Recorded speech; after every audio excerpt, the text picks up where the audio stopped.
وسيئات أعمالنا من يهده الله فلا مضل له ومن يضلل فلا هادي له أشهد أن لا إله إلا الله وحده لا شريك له وأشهد أن محمدا عبده ورسوله اللهم صل وسلم وبارك على نبينا محمد وعلى آله وأصحابه ومن تبعهم بإحسان إلى يوم الدين.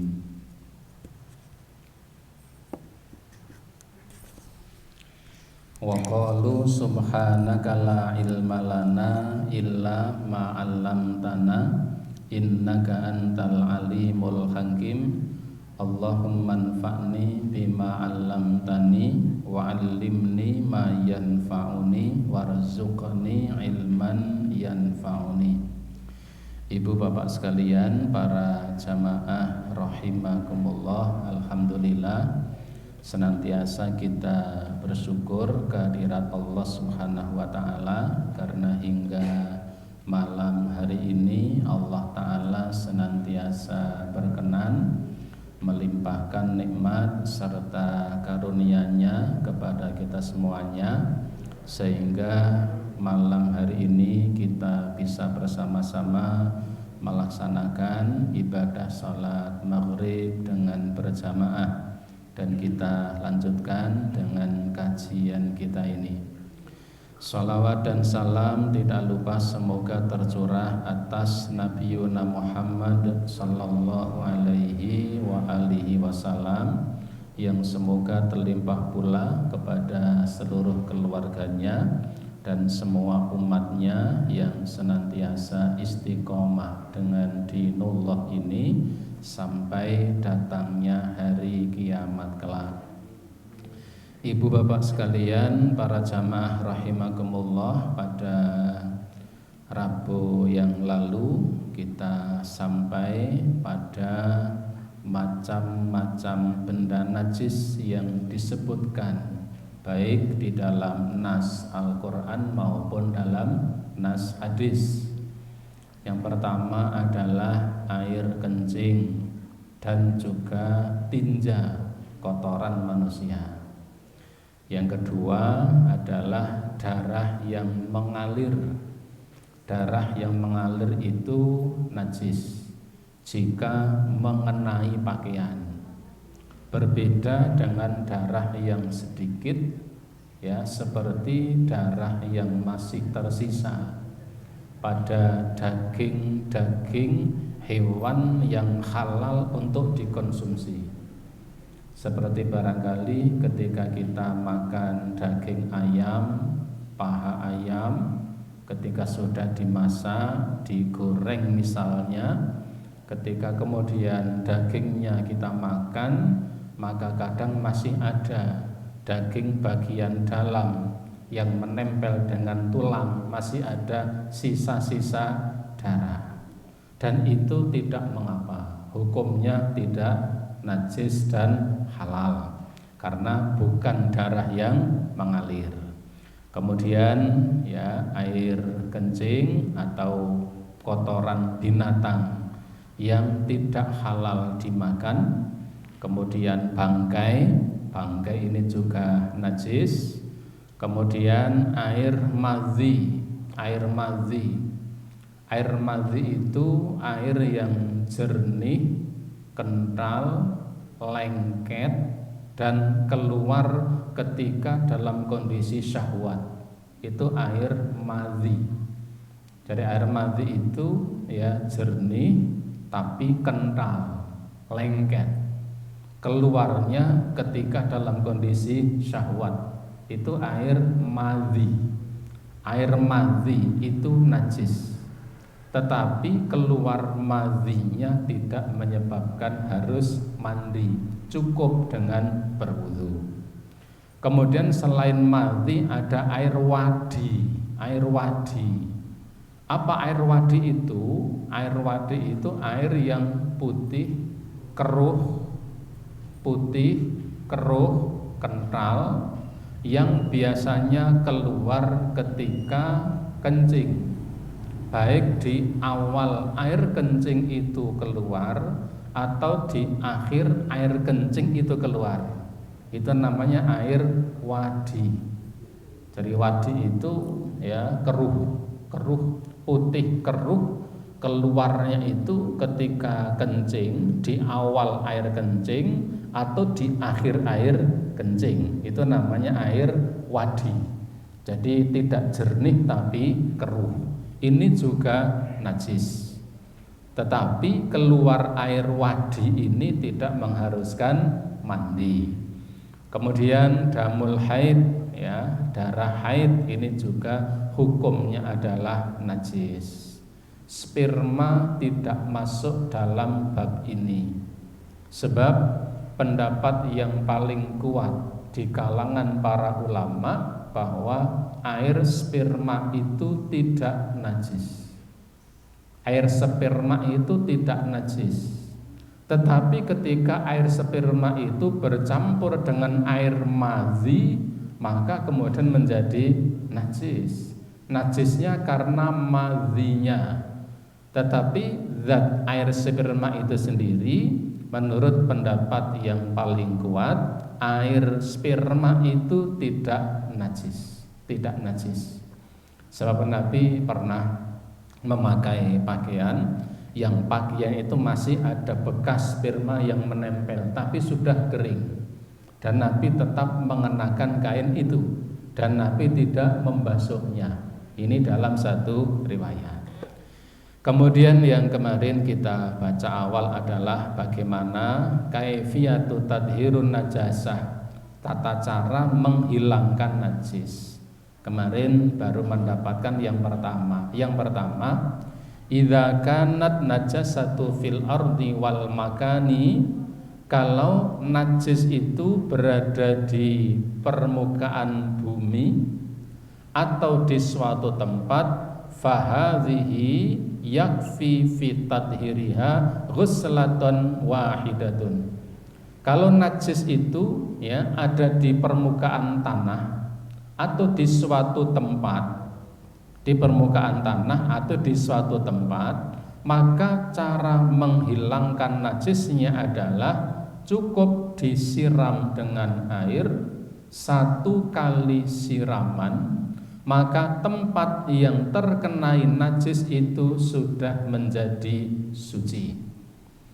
Contoh misalnya ada ya meja misalnya.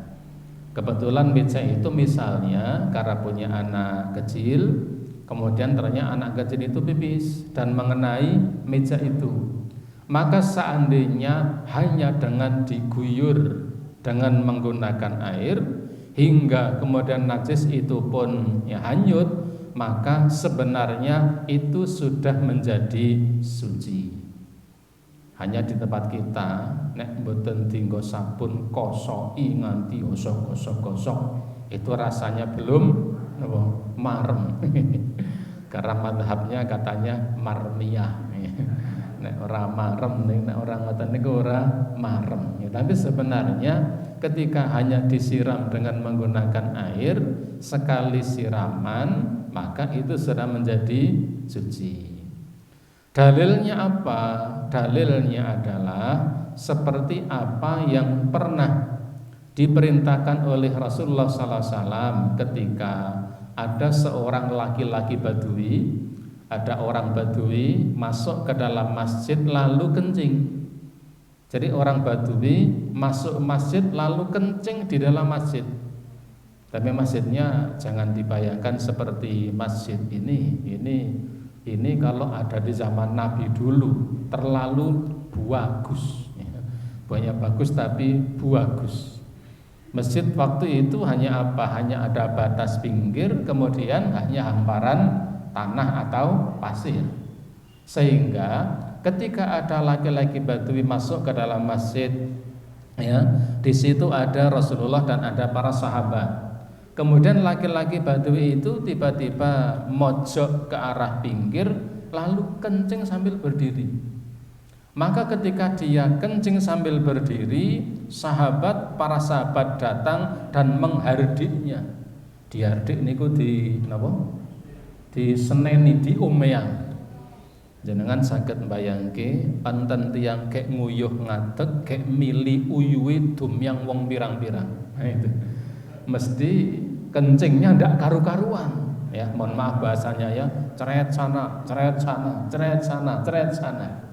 Nabi melihat akan itu, wah nek gini ndak bagus. Maka Nabi mengingatkan para sahabat agar membiarkan, jangan dihardik. Nek diomeang tuh nanti malah air kencingnya ke sana kemari dan bisa mengenai pakaian.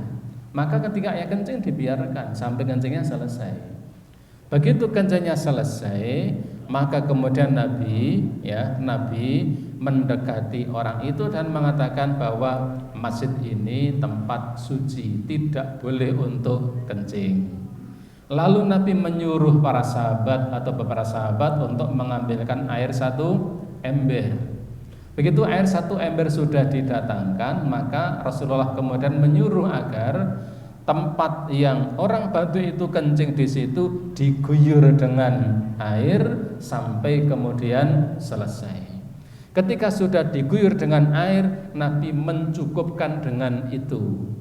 Dan Nabi kepada orang Batu itu mengatakan, masjid ini bukan tempat untuk buang hajat. Mendengar penuturan Nabi, orang Batu itu sangat bersyukur. Karena apa? Tadi sing ngomyang wong pirang-pirang, ya. Tetapi Nabi datang dengan lafal kalimat yang halus.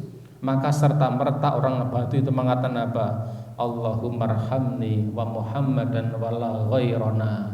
Ya Allah, rahmatilah saya dan Muhammad, yang lain ndak usah. Wong wis kadung do ngomyang.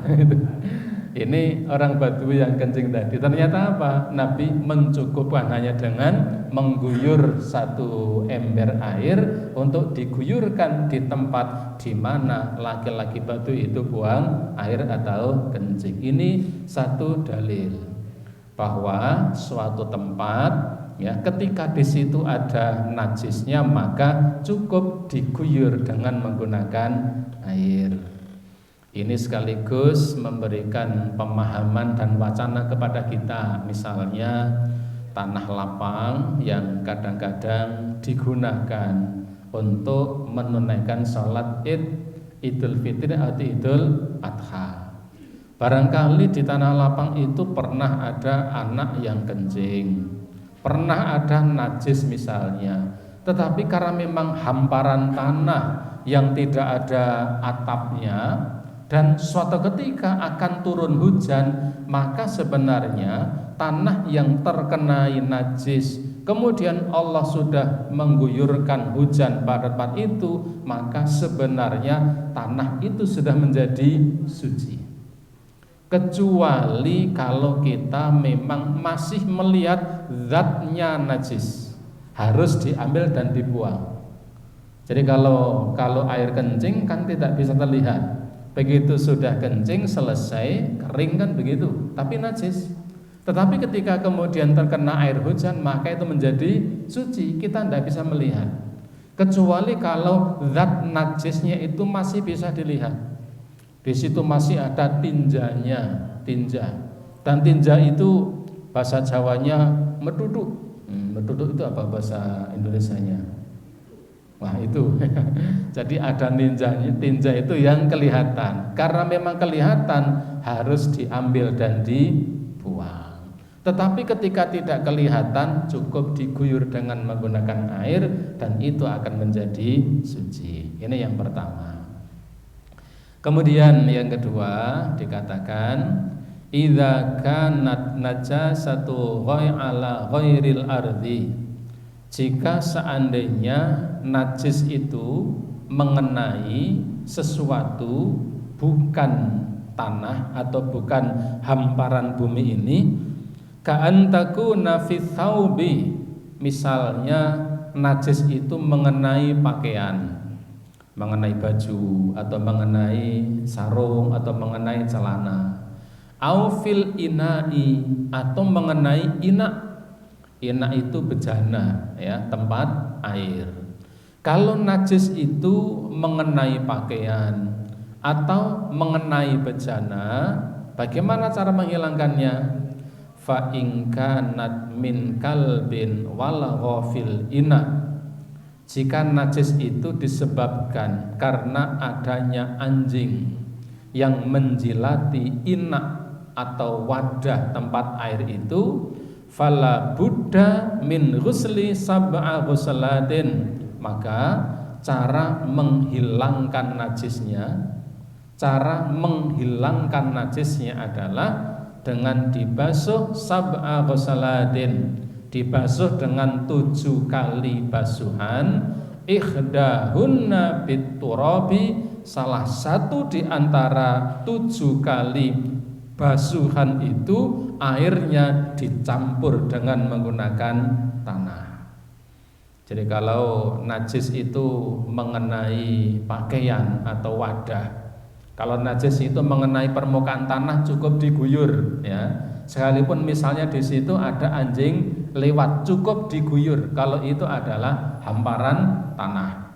Tetapi kalau bukan tanah, misalnya pakaian atau wadah, kalau ada wadah tempat makanan, wadah tempat air, kemudian dijilat oleh seekor anjing, maka harus dibasuh dengan 7 kali basuhan. Salah satu di antara 7 kali basuhan itu airnya dicampur dengan menggunakan turab, menggunakan tanah.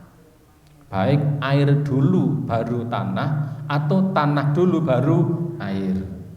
Tapi yang paling bagus air dulu baru kemudian tanah. Kalau tanah ditaruh kemudian dikasih air, tanahnya hilang, begitu, diusek-usek dan menggunakan tanah. Liqauli sallallahu alaihi wasallam, sebagaimana sabda Nabi sallallahu alaihi wasallam, beliau mengatakan, idza walaghal kalbu fi ina'i ahadikum, jika ada seekor anjing menjilat salah satu wadah di antara wadah-wadah milik kalian. Kalau ada seekor anjing menjilat suatu wadah di antara wadah-wadah yang kalian miliki, falyaghsilhu sab'an, maka basuhlah wadah itu 7 kali basuhan. Ulahunna biturabi, pertama kali dalam membasuh 7 kali basuhan itu, membasuh pertama kalinya dengan menggunakan tanah. Artinya membasuhnya itu kemudian dicampur dengan menggunakan tanah. Ini dulu pernah kita baca. Wa hadzal hukmu 'amun fil ina'i wa ghairihi. Nah, kalau dalam kitab ini disebut begini, dan tata cara menghilangkan najis yang disebabkan karena jilatan anjing ini secara umum meliputi wadah dan selain wadah. Kathiyabi, seperti pakaian, wal farsi, maupun tikar. Kalau jenengan sedang berjalan-jalan, karena kebetulan ya celananya sudah 1 minggu belum dicuci kan, sehingga agak asin barangkali karena bercampur keringat. Lalu ada seekor anjing yang mengikuti, ternyata asik menjilati pakaian kita, celana kita, maka membasuhnya, kalau menurutnya dalam kitab ini, dibasuh dengan 7 kali basuhan. Salah satu di antara 7 kali basuhan itu airnya dicampur dengan menggunakan tanah. Ini ketika najis itu berupa jilatan anjing pada suatu wadah selain permukaan tanah. Amman najasatul khinziri, adapun kenajisan khinzir, ya, khinzir atau babi, fas-sahih annahu kasairin najasati yakfi ghusluha marratan wahidatan. Adapun kalau najis itu adalah najisnya khinzir, khinzir itu babi, dan babi itu najis pada semua anggota badannya, baik dagingnya maupun kulitnya hingga bulu-bulunya. Maka hati-hati menggunakan produk-produk yang ternyata produk itu adalah dengan menggunakan babi. Ada misalnya ada sepatu, ada sandal misalnya yang ternyata kulitnya kulit babi atau bulu-bulu babi untuk kuas, untuk menguasi. Kalau bikin makanan itu kan sering pakai apa namanya? Ya, kayak kalau tembok pakai cat kan itu dikuas. Tapi kalau itu lebih lembut. Maka anggota badan babi itu kesemuanya adalah najis. Semuanya adalah najis. Maka kenajisan daging babi dengan seluruh anggota tubuhnya ini ketika mengenai pakaian ya atau wadah maka cukup dibasuh dengan 1 kali siraman, 1 kali basuhan. Tadhhabu bi'ainin najasati hingga zat najis itu sudah menjadi hilang.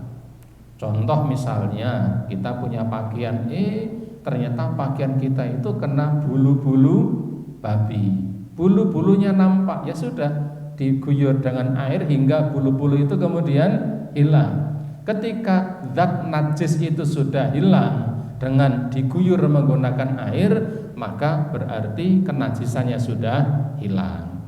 Wala yashtaratu huslaha sab'a maratin, dan kenajisan babi ini tidak mensyaratkan cara menghilangkannya dengan 7 kali basuhan. Tidak harus dengan dibasuh sebanyak 7 kali. Cukup dibasuh dengan sekali basuhan. Ini kalau najisnya adalah ya berasal dari binatang babi ini. Kemudian wa in kanat najasatu minal bauli wal ghaiti wad dami wa nahwiha. Jika najis itu berasal minal bauli, kalau najis itu berupa air kencing, wad dama wal ghaiti atau ghait. Ghait itu tinja ya, tinja. Sering orang menyebut TA1. Nah, itu tidak usah dibaca secara fasih. TA1 ya, tinja.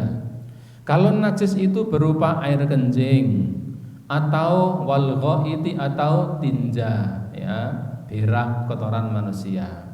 Wadami atau damun ya, darah.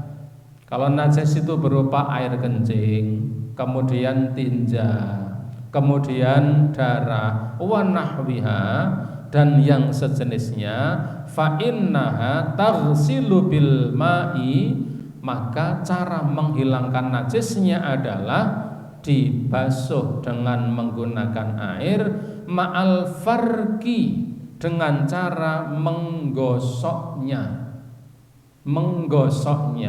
wal asri, dan memerasnya diperas.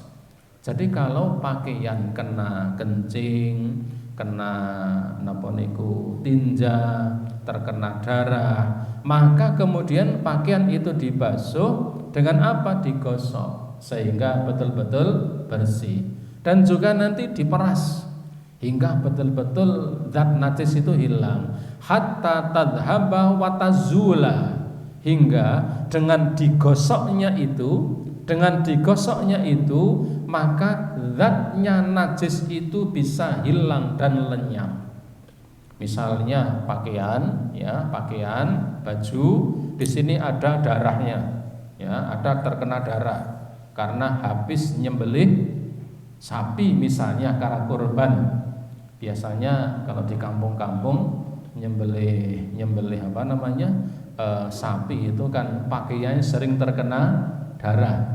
Berbeda yang profesional. Kalau profesional itu kan biasanya kecil, kelekek selesai. Kalau di kampung-kampung itu panjang, ngek kayak bawa biola kan, ngek sampai darahnya jurat. Hewannya nanti mancal-mancal, darahnya Akhirnya kemudian apa? Muncrat, curot sehingga dari sini sampai bawah itu terkena darah. Maka ketika darah atau kotoran manusia mengenai pakaian, cara menghilangkannya bagaimana? Dibasuh dan digosok hingga zat najis itu hilang. Darah yang ada di pakaian itu hilang dengan digosoknya. Atau tinja yang ada di pakaian itu dengan dibasuh dan digosok, kemudian zat najisnya menjadi hilang. Digosok, diperas hatta tadhhaba wa tazula, hingga zat najis itu hilang ataupun lenyap, wala yabqa laha atharun, hingga tidak meninggalkan bekas. Ya, artinya tidak ada bekas najis di tempat itu. Wa yakfi fi ghusliha marratan wahidatan, dan cukup dalam membasuhnya itu cukup sekali saja, tidak perlu diulang-ulang sampai dengan 7 kali, kecuali memang agak kesusahan ketika menghilangkan zat najisnya, seperti menghilangkan darah yang sudah kadung mengering, apalagi itu bahan kainnya bahan yang meresap, seperti yang meresap itu memang butuh ekstra untuk kemudian bisa betul-betul bersih.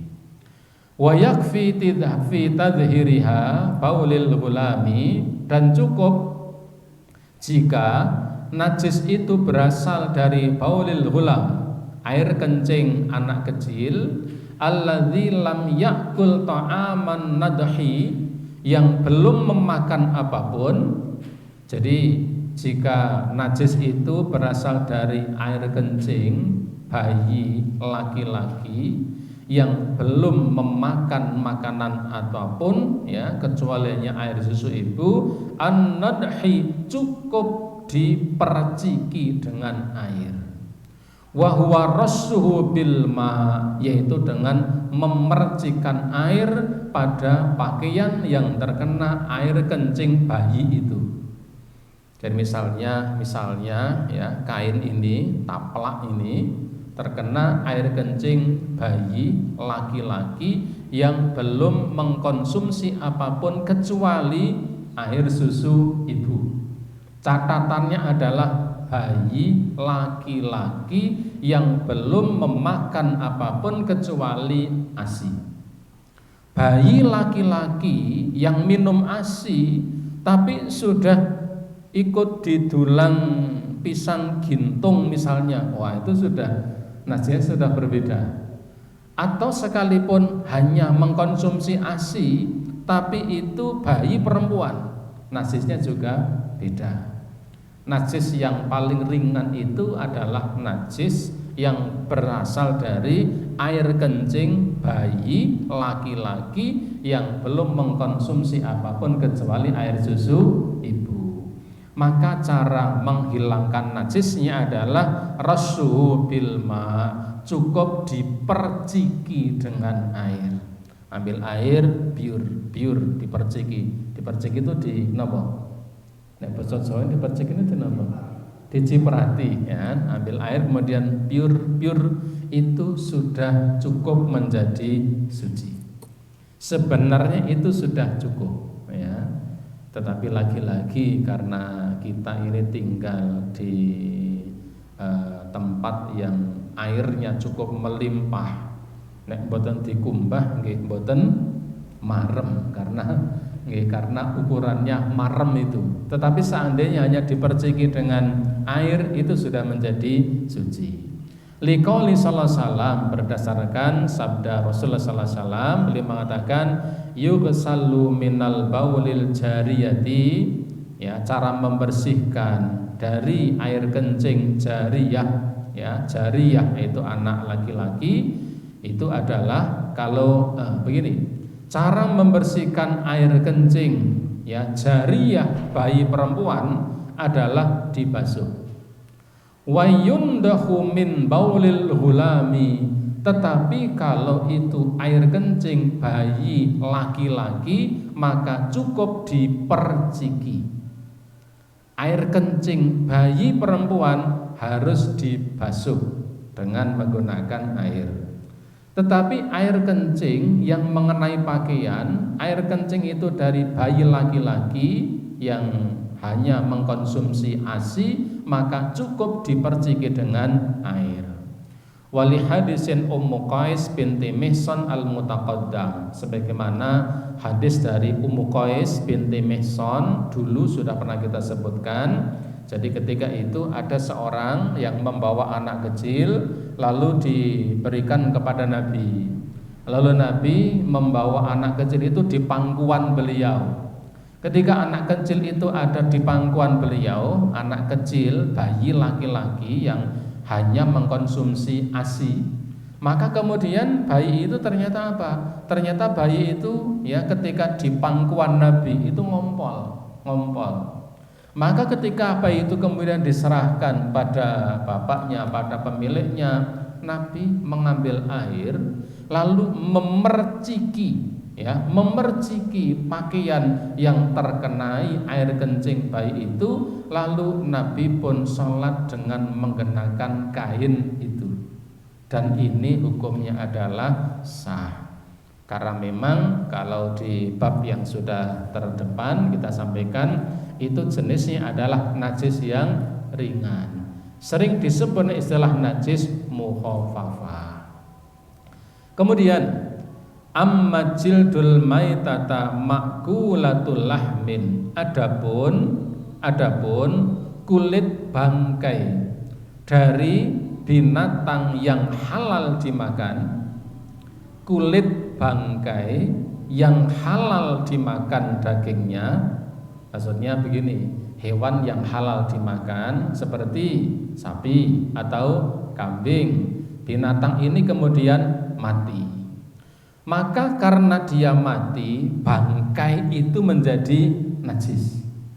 Bangkai itu menjadi najis. Tetapi kalau bangkai itu dikuliti, diambil kulitnya, disamak namanya, maka ketika kulitnya diambil, ya, dipisahkan dari dagingnya hingga tidak ada daging yang menempel pada kulit itu, maka dengan memisahkan kulit itu dengan dagingnya, daging yang sudah jadi bangkai itu, maka kulitnya tetap menjadi suci. Jadi kalau ada sapi meninggal, ada sapi mati, ya, sapinya mati misalnya, ini eman-eman, ya, akhirnya apa? Sudah gini aja, kita keleti misalnya, diambil kulitnya, maka boleh. Tetapi apa? Tidak boleh ada daging yang ikut pada kulitnya, sebab dagingnya tetap najis. Sebab itu bangkai. Tetapi ketika kemudian mengambil kulitnya, sudah diambil, disamak, lalu daging-daging yang menempel pada kulit itu dibersihkan sampai bersih hingga tidak ada daging yang menempel pada kulit, maka sekalipun itu berasal dari bangkai, maka itu menjadi suci. Syaratnya adalah bangkai binatang yang halal dimakan jika ia disembelih. Adapun bangkai binatang yang tidak boleh dimakan, maka tidak boleh untuk disamak. Misalnya ada kucing mati, kemudian kucing itu dikeleti, diambil kulitnya, tetap tidak boleh. Babi, ya, mati, diambil kulitnya, tidak boleh. Anjing misalnya mati, kemudian diambil kulitnya, tidak boleh. Tetapi kalau bangkai itu dari binatang yang halal untuk dimakan, maka ketika itu sudah mati, kulitnya bisa diambil. Dengan memisahkan kulit dari dagingnya itu, maka kulitnya menjadi suci. Sebagaimana Rasulullah mengatakan, ayyuma ihabin tubigha faqad tahara. Kulit binatang yang sudah disamak, kulit bangkai binatang yang sudah disamak, maka dengan menyamaknya itu akan menjadi suci. Kemudian wadamul haidhi taghsiluhul mar'atu min thawbiha bil ma. Adapun darah haid yang keluar dari wanita, maka cara membersihkannya adalah ketika menempel pada pakaian, yaitu dengan cara membasuhnya, summa tandahahu, kemudian memerasnya, summa tusolli fihi, kemudian bisa menggunakan pakaian itu. Artinya kalau ada pakaian lebar di tengah-tengah itu ada yang terkenai darah haid misalnya, maka cukup yang terkena darah haid itu yang kemudian dibersihkan, dicuci, dibersihkan hingga darah itu hilang dari pakaian itu. Bagian yang lain sebenarnya tidak ikut dicuci, tidak mengapa. Tapi yang seperti ini jarang. Biasanya kalau ada satu pakaian kemudian satu bagian terkenai najis, biasanya yang tidak terkenai najis pun ikut kemudian dibasuh. Terakhir dikatakan fa'alal muslim, maka atas setiap muslim ayyah tamma bitaharati, hendaklah memperhatikan dengan serius.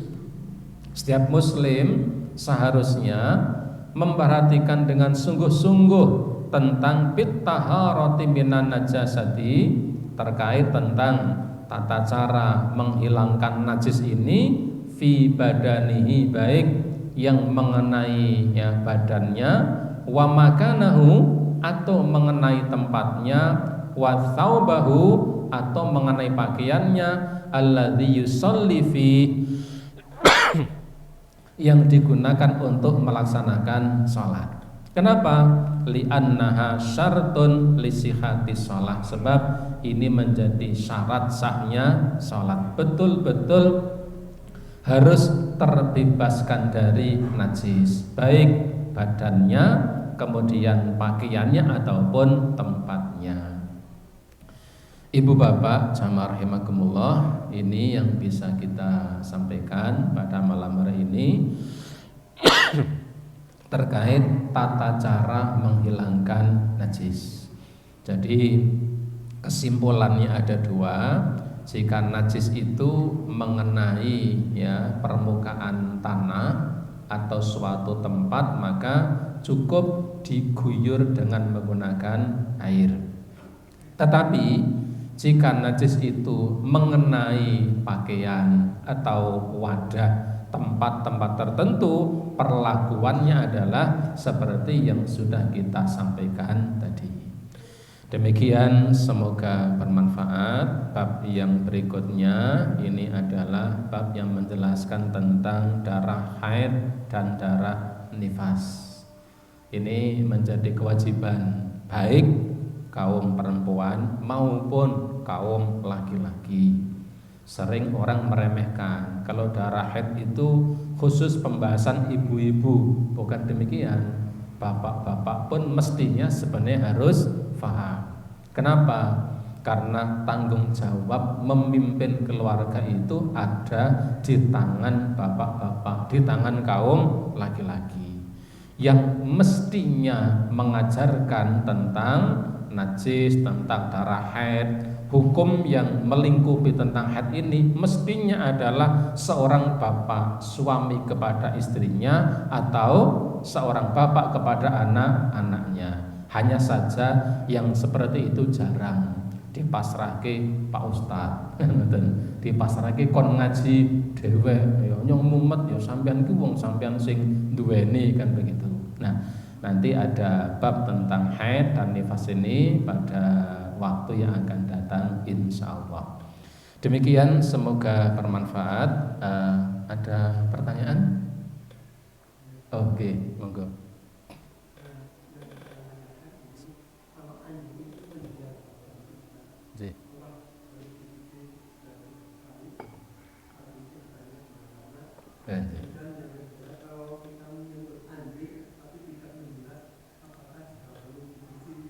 Oh ngeten, nggih, bagus. Bagaimana kalau kemudian kita menyentuh anjing? Apakah harus dicuci sebanyak 7 kali? Ibu bapak, ada khilaf di kalangan para ulama. Yang mutlak harus dicuci 7 kali itu adalah ketika anjing itu menjilat suatu wadah, atau di riwayat yang lain anjing itu minum di suatu wadah. Ada ember, ada airnya, anjing minum di situ. Nah, itu harus dicuci sebanyak 7 kali. Atau anjing menjilati wadah, itu harus dicuci sebanyak 7 kali. Para ulama mengkiaskan itu juga ketika anjing itu menjilat pakaian atau badan kita. Jadi kalau zahirnya itu adalah menjilat pakaian atau zahir badan kita, kita sedang di jalan-jalan, sedang berjalan tiba-tiba dijilati anjing. Para ulama mengkiaskan perlakuan kepada wadah juga berlaku pada pakaian maupun anggota badan jika dijilat. Bagaimana kalau kemudian pakaian kita itu menyentuh anjing, menyentuh menyentuh ekornya, menyentuh yang lain? Ulama terjadi perbedaan pendapat terkait apakah harus 7 kali atau cukup 1 kali. Itu ada perbedaan pendapat di kalangan para ulama. Ada yang tetap berpendapat tentang harus dibasuh 7 kali, karena bagaimanapun sekalipun tidak menjilat karena dia seekor anjing. Tetapi ada yang berpendapat karena berpendapat dengan zahir hadis, dengan zahir nas. Artinya apa? Yang 7 kali itu ketika menjilat. Kalau hanya singgolan berarti tidak sampai 7 kali. Itu khilaf di kalangan para ulama. Monggo panjenengan ibu bapak mantap pakai yang mana? Tapi kalau dijilat itu para ulama cenderung perlakuannya seperti wadah yang dijilat jika memang zahirnya adalah dijilat. Baik itu pakaian maupun badan kita. Allah alam bisawab. Nggih, Pak Ustaz.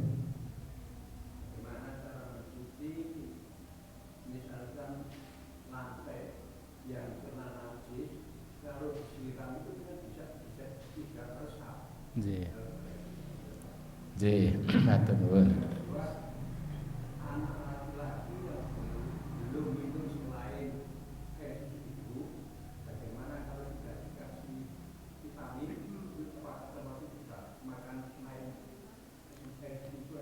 Oke. Bagaimana kalau kemudian anak kecil itu mengkonsumsi ASI, belum makan tetapi diberi vitamin? Ibu bapak perlu kita lihat bagaimana dia meminum vitaminnya. Kalau sekedar vitamin itu seperti benda-benda kecil dan itu bukan makanan berarti tidak tergolong makanan. Misalnya vitaminnya kecil, mengsak kuku ireng misalnya, berarti itu bukan makanan. Tetapi kalau vitaminnya itu wujudnya adalah minuman atau makanan, berarti itu masuk kategori minuman atau makanan. Misalnya vitaminnya itu berbentuk cairan dan mengenyangkan, berarti itu masuk kategori makanan atau minuman. Tetapi kalau vitamin hanya kecil, mengsak cumlik, kecil sekali ya. Karena bayi kan kecil, kan betul mungkin nek bayi kok minum pil sing sak menten iki ya, mangke kelenger-kelenger kan itu. Kalau kemudian vitamin itu hanya kecil, berarti itu tidak masuk kategori makanan atau minuman. Sehingga kalau tadi yang ditanyakan mungkin penjelasannya tergantung vitamin tadi. Kalau vitamin itu dalam bentuk makanan atau minuman berarti itu masuk kategori makanan. Tapi kalau sekedar hanya kecil atau obat tentunya itu adalah bukan termasuk makanan. konsekuensinya pada air kencingnya tadi. Sehingga kalau hanya kecil berarti itu bukan termasuk makanan, sehingga air kencingnya itu adalah najisnya najis ringan. Adapun tempat yang kemudian terkena najis, kalau hanya diguyur tidak hilang, sebenarnya begini, kalimat mengguyur itu adalah istilah. Artinya ketika air itu sudah diguyurkan, lalu air itu kemudian hilang, maka hilangnya air dengan diguyur itu menjadikan tempat itu menjadi suci. Tanah terkena air kencing, diguyur gerujuk, maka hilangnya air itu menjadikan tanah itu menjadi suci. Bagaimana kalau kemudian tidak meresap? Berarti air yang ada di tempat itu harus dihilangkan. Karena kalau airnya masih di situ, berarti najisnya pun masih di situ. Maka seperti di keramik atau di di ubin misalnya, maka diguyur dengan air, lalu air itu dihilangkan. Karena tidak mungkin hilang dengan sendirinya. Kalau hilang dengan sendirinya butuh waktu yang sangat lama. Diguyur dengan air, lalu air itu dihilangkan, sehingga hilangnya air itu juga menjadi hilangnya najis yang mengenai tempat itu. Sebagaimana meresapnya air yang diguyurkan ke tanah, ketika air itu meresap dan hilang, berarti tanah itu sudah menjadi suci. Wallahu a'lam bishawab. Demikian kita cukupkan dengan kafaratul majlis. Subhanakallahumma wa bihamdika asyhadu an la ilaha illa anta astaghfiruka wa atubu ilaik. Assalamualaikum warahmatullahi wabarakatuh.